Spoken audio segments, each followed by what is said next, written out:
Shalom adik-adik. Wah, puji Tuhan banget ya, karena pada pagi hari ini kita bisa bertemu dalam keadaan sehat dan sukacita semuanya. Kakak yakin kalian pasti semangat banget kan untuk mendengarkan firman Tuhan. Nah adik-adik, kakak seneng banget loh karena kakak mendapatkan kesempatan untuk mengajar kalian semua nih. Nah, sebelumnya kakak mau perkenalkan diri kakak dulu ya. Nama kakak Kristi Tioni Rohana Pasaribu, kalian bisa panggil kakak Kristi. Nah, siapa tahu ada dari kalian yang belum tahu kakak kan? Oke, adik-adik sebelum kita memulai pelajaran pada pagi hari ini, yuk kita berdoa sejenak dulu ya. Tuhan Yesus, terima kasih ya Tuhan karena Engkau sudah mengumpulkan kami. Terima kasih juga karena kami bisa dalam keadaan sehat dan sukacita ya Tuhan. Tuhan, kiranya Engkau memberkati kami ya Tuhan. Sekarang kami mau mendengarkan firman-Mu, Tuhan yang siapkan hati dan pikiran kami, Tuhan juga yang berkati supaya kami mendapatkan berkat dari firman-Mu. Hanya di dalam nama-Mu kami berdoa mengucap syukur. Amin. Nah adik-adik, jangan lupa ya, kita siapin Alkitabnya dan jangan lupa juga untuk siapin diri kita supaya kita siap untuk mendengarkan firman Tuhan.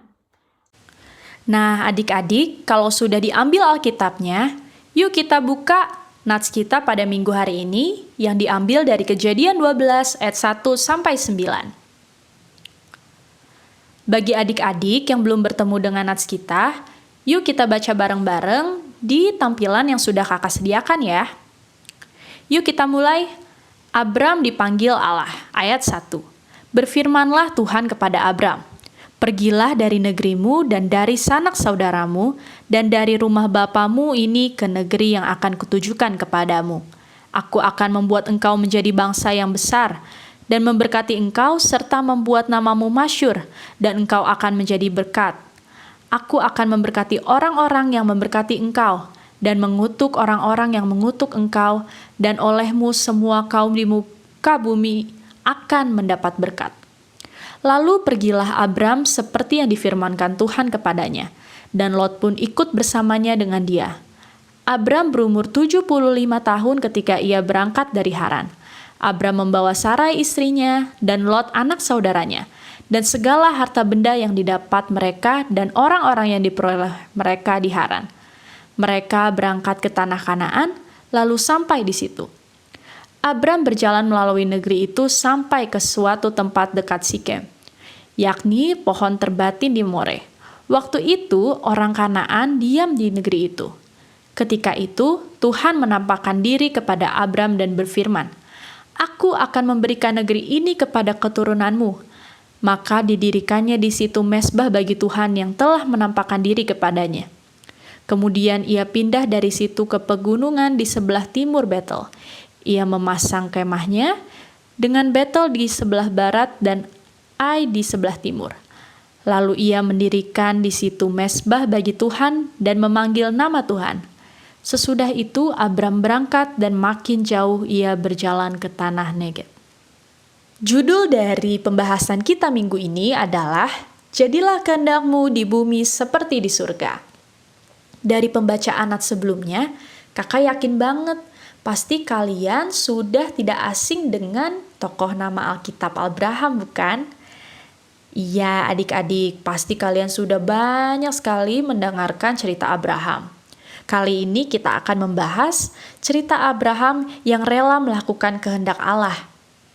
Tuhan memerintahkan Abraham untuk meninggalkan negeri dan sanak saudaranya untuk pergi ke negeri yang akan ditujukan Tuhan kepadanya. Kalau kita menjadi Abraham saat itu, pastinya kita akan bertanya-tanya dalam diri kita, apa ya maksud Tuhan dan kehendak Allah terhadap Abraham dan keluarganya? Apa jaminannya kalau Abraham dan keluarganya akan bertahan dalam perjalanan? Tetapi adik-adik, Tuhan segera memberikan janjinya kepada Abraham. Kata Tuhan, Aku akan membuat engkau menjadi bangsa yang besar dan memberkati engkau serta membuat namamu masyhur dan engkau akan menjadi berkat. Pada ayat 2. Janji Tuhan kepada Abraham ini tentu saja Tuhan tepati.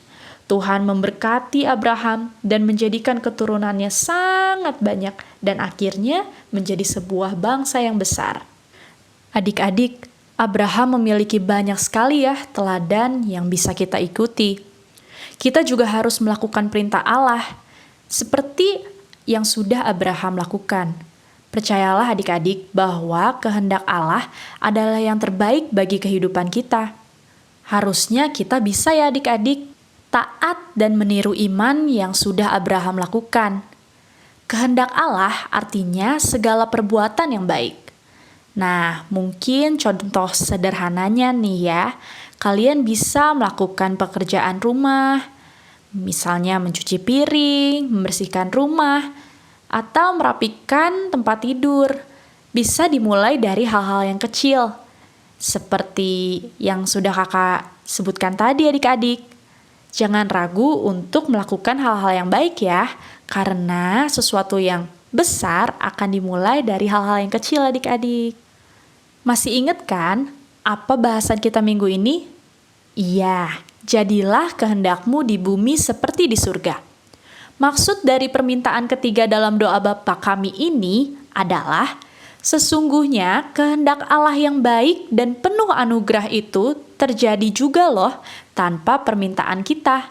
Akan tetapi, kita minta di dalam doa supaya terlaksana juga kepada kita. Itulah yang kita mintakan. Jadilah kehendakmu di bumi seperti di surga. Berarti juga kita menyerahkan diri kita dan seluruh aktivitas kita kepada Tuhan. Caranya gimana ya? Ya, contohnya adalah dengan berdoa adik-adik. Kita harus menyerahkan diri kita kepada Tuhan. Ingatlah adik-adik bahwa doa itu bukan pilihan, tapi adalah suatu kewajiban kita dan keharusan kita sebagai umat Kristen, karena kita yang membutuhkan Tuhan. Adik-adik juga harus ingat bahwa setelah berdoa, setengah yang kita kerjakan itu sudah selesai. Sisanya kita serahkan kepada Tuhan. Setelah berdoa, kita juga harus selalu mengucap syukur atas segala berkat yang Tuhan kasih kepada kita. Mungkin adik-adik banyak juga ya doa kita yang belum dikabulkan oleh Tuhan. Ingat adik-adik bahwa segala permintaan yang kita minta kepada Tuhan, Tuhanlah yang lebih tahu yang terbaik untuk kita. Kita harus bertanya terus kepada Tuhan, apakah kemauan kita ini adalah kehendak kita sendiri atau adalah kehendak Tuhan ya? Kakak yakin banget nih, pastinya kalian kan udah pada gede. Kalian udah banyak banget nih minta sesuatu kepada Tuhan, tapi mungkin belum dikabuli oleh Tuhan. Adik-adik, semuanya gimana sih caranya supaya kita tahu mana ya kemauan kita yang sesuai dengan kehendak Tuhan atau kemauan yang sebenarnya cuman kehendak kita sendiri? Nah, adik-adik, kalau memang adik-adik memiliki kemauan dan cita-cita dalam diri adik-adik, kalian harus selalu berdoa ya. Kalian harus banyak melibatkan waktu kalian dengan Tuhan. Biar kalian tahu mana kehendak Tuhan, kalian harus selalu berdoa. Dan yang pastinya adik-adik, kalian harus membaca firman Tuhan. Maka dari itu penting sekali ya adik-adik untuk selalu saat teduh. Karena dari saat teduh kita akan selalu tahu apa yang Tuhan ingin sampaikan kepada kita. Jadi adik-adik, dari pembahasan pada minggu ini banyak sekali ya pesan-pesan yang bisa kita dapatkan. Yang pertama, kita harus menuruti teladan dari kehidupan Abraham yang dia mau menaati perintah Allah. Artinya kita harus selalu taat dan selalu melakukan kehendak Allah. Yang kedua, kita harus selalu berperilaku baik karena berperilaku baik adalah kehendak Allah loh. Dan yang ketiga, kita harus ingat bahwa berdoa itu adalah suatu keharusan bagi kita.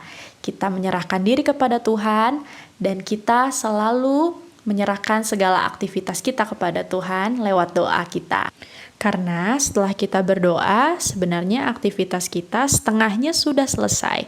Sisanya biarlah Tuhan yang membimbing kita. Dan yang terakhir, apabila kita ingin mengetahui mana kehendak Allah, kita harus selalu banyak melibatkan Tuhan dan menyediakan waktu untuk Tuhan. kita harus banyak berdoa, bertanya kepada Tuhan apakah sesuatu yang kita inginkan ini adalah kehendak kita atau kehendak Tuhan. Nah, kita juga harus selalu saat teduh ya adik-adik agar kita mengetahui apa yang ingin Tuhan sampaikan kepada kita. Sekian adik-adik, semoga minggu ini menjadi berkat untuk kita semua ya. Nah adik-adik, kakak harap kalian bisa mengerti apa yang sudah kakak jelasin tadi ya. Oke adik-adik, kita akan berdoa penutup. Yuk kita berdoa. Tuhan Yesus, terima kasih ya Tuhan karena Kau sudah memberkati kami. Terima kasih atas firman-Mu. Kiranya Kau memberkati ya Tuhan supaya firman tersebut bisa kami terapkan dan bisa kami lakukan di kehidupan kami selanjutnya ya Tuhan. Tuhan juga yang berkati ya Tuhan supaya kami bisa melanjutkan aktivitas kami dengan baik, dan berkatilah supaya Corona ini bisa cepat selesai Tuhan, supaya kami bisa bertemu lagi dengan teman-teman kami dan melanjutkan aktivitas kami ya Tuhan. Kiranya Kau memberkati segala sesuatu yang kami rencanakan, dan Engkau juga yang memberkati kesehatan dan keselamatan bagi kami dan keluarga kami dan teman-teman kami. Terima kasih ya Tuhan, hanya di dalam nama Tuhan Yesus kami berdoa mengucap syukur. Haleluya, amin. Oke adik-adik, terima kasih ya semuanya. Kakak tunggu kalian minggu depan, sekolah minggu lagi ya. Oke adik-adik, God bless you semuanya.